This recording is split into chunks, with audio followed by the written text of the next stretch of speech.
சின்ன பொண்ணு, எனக்கு ரொம்ப நாளா ஒரு சந்தேகம் டி, கேக்கட்டுமா? கேளுங்கக்கா.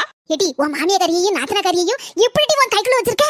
மாமியாரியும் நாத்தனாரியும் கைக்குள்ள வைக்கிறது ரொம்ப பெரிய கம்ப சுத்திரம் கிடையாது, ரொம்ப சிம்பிள். என் மாமியாரிட்ட சொல்லுவே, எதே உங்களை போற ஊர் உலகத்துல ஒரு நல்ல ஆளு பார்க்கவே முடியாது அப்படிமே. உங்களை போல டேஸ்டா யாராலையும் குழம்பு வைக்க முடியாது, கூட்டு வைக்க முடியாது அப்படிமே. உடனே என் மாமியார் என்ன பக்கம் செய்வா, எல்லா வேலையும் இழுத்து போட்டுட்டு செய்வா, என்ன ஒரு வேலை செய்யக்கூடாதுன்னு சொல்லிடுவா. எங்க நாத்துட்டு என்ன தெரியுமா சொல்லுவேன், பொண்ணை போல பேரழகு இந்த ஊர் உலகத்துல யாராவது உண்டா, உன் பக்கத்துல உன் கால் தூசி கூட பரமட்டாவும் நயன் தரலாம் அப்படின்னு ஒரு பாடுவேன். அதோட எங்க நாத்து பிளாட்டு. என்ன மர்மோல இதெல்லாம்? அப்ப என்னையும் என் மோவளையும் இவ்வளவு நாள் ஏமாத்திட்டு இருந்திருக்க. இதே அன்னைக்கு நம்ம 2 பேரும் ஒரு நாள் கடைக்கு போனோம்ல, அப்ப என் பக்கத்துல நிக்க ஆள் என்ன கூப்பிட்டு கேக்கு, எம்மா உன் பக்கத்துல நிக்கிறது யாருமா, உன் நாத்தனாரா அப்படின்னு கேட்காங்க. ஏன் மர்மோல அப்படி கேட்டாங்க? இதே என்னோட அவ்வளவு சின்ன வயசா நீங்க ரொம்ப அழகா இருக்கீங்களா, அதனாலதான் அப்படி கேட்டுவிட்டேன்.